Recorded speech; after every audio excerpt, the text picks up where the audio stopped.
basis, the only way we could kill boredom during our frequent compulsory walks along the crumbling coast of southeast England was by spinning each other yarns. Nor was this discouraged, for the master in charge was usually a young man in his early 20s called Barker Smith, whose hobby was the English language.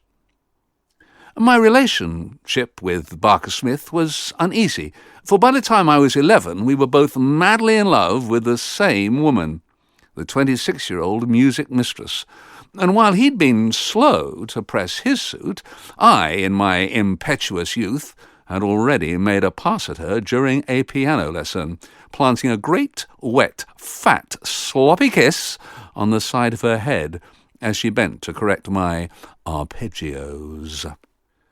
Nothing came of the affair, however. I like to think I quit while I was still ahead. And meanwhile the world of letters became a bond between Barker Smith and myself. He taught me to listen, until I found I had a better ear for words than music, even when our beauteous inamorata was thumping the old upright piano beside me in the gym. I still see him reading an essay of mine with narrowing eyes and hear him hiss indignantly, "They commenced, Bloodworth, commenced! Only the vicar's sermon commences!" He made the offending verb sound like watery mince, which we had for lunch on Thursdays. I've never used it since, except in fun. I was hooked on language, and very soon writing my first full-length work of fiction, a fast-paced thriller about a gang boss operating from a penthouse of a skyscraper who could nevertheless drop his victims through a steel trapdoor in the floor of his office when he got tired of shouting at them. It must have seemed a long way down.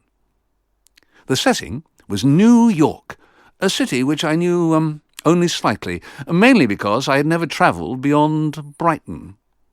That was why, perhaps, I was able to put the Chicago Loop in the middle of Fifth Avenue without worrying, as I might have done later in life, about the usual nitpickers questioning my geographical accuracy and writing disgusted letters to the editor.